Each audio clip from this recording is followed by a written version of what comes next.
ನೋಡಿ, ಮಳೆ ಬರಬೇಕು. ನಾನು ಭಗವಂತನಲ್ಲಿ ಮಳೆ ಬರಲಿ ಅಂತಲೇ ಪ್ರಾರ್ಥನೆ ಮಾಡೋನು.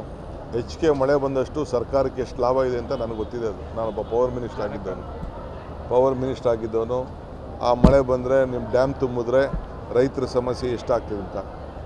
ಇವತ್ತವರೆಗೂ ಒಂದೇ ಒಂದು ಸಣ್ಣ ಇನ್ಸಿಡೆಂಟ್, ಒಂದು ಡೆತ್ ಬಗ್ಗೆ ನನಗೊಂದು ಮಾಹಿತಿ ಇದೆ. ನಾನು ನಿನ್ನೆ ರಾತ್ರಿ ಬಂದೆ. ನಿನ್ನೆ ರಾತ್ರಿ ಕೂಡ ಮಳೆ ಬಂತು, ಎಲ್ಲೂ ಏನು ಯಾವ ಆಘಾತನೂ ಆಗಿಲ್ಲ. ಇವತ್ತು ಕೂಡ ಏನಂತ ಎಲ್ಲ ಕೂಡ ಈಗಾಗಲೇ ನಮ್ಮ ಅಧಿಕಾರಿಗಳು ವಾರ್ಫುಟ್ಟಲ್ಲಿ ಇದ್ದಾರೆ.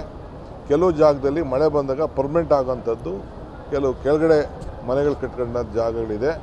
ಈಗ ನಾನು ಮುಖ್ಯಮಂತ್ರಿಗಳು ಇದಾದ ಮೇಲೆ ನಾನು ಮುಖ್ಯಮಂತ್ರಿಗಳ ಹತ್ರ ಮಾತಾಡಿದ್ದೀನಿ. ನಾನು ಇಲ್ಲೇ ಇರಬೇಕು ಅಂತ ಬಂದಿದ್ದೆ. ನಾನು ಇಲ್ಲೇ ಬಂದು ವಾಸ್ತವ ಉಡಬೇಕು ಅಂಥೇಳಿ ನನ್ನ ಟ್ರಂಕು ಬಟ್ಟೆ ಬರೀ ಎಲ್ಲ ತೊಗೊಂಡು ಬಂದುಬಿಟ್ಟಿದ್ದೆ. ಈಗ ನಾನು ವಾಪಸ್ ಹೋಗ್ತಾ ಇದ್ದೀನಿ. ಈಗ ಹೋಗ್ತಾ ಇದ್ದೀನಿ. ನಾನು ಚೀಫ್ ಮಿನಿಸ್ಟ್ರು ಇಬ್ಬರೂ ಸೇರಿ ಕೆಲವು ಜಾಗಗಳನ್ನ ವಿಸಿಟ್ ಮಾಡ್ತಾ ಇದ್ದೀವಿ. ಅವರು ಪಾಪ ಕುಮಾರಸ್ವಾಮಿ ಏನು, ನಾನೇನು ಇಲ್ಲಿ ಟೂರಿಸಮ್ ಬಂದಿದ್ನಾ?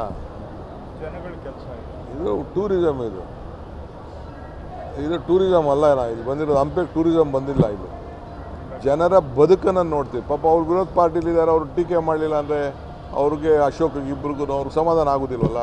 ಇಲ್ಲ ಅವ್ರ ಸ್ಥಾನಕ್ಕೆ ಧಕ್ಕೆ ಬರ್ತದಲ್ಲ. ಅದಕ್ಕೆ ಅವ್ರೇನೋ ಒಂದು 4 ಮಾತಾಡ್ತಾರೆ. ಅದಕ್ಕೆ ನಾವು ಬೇಜಾರು ಮಾಡ್ಕೊಳ್ಕಾಗ್ತದ?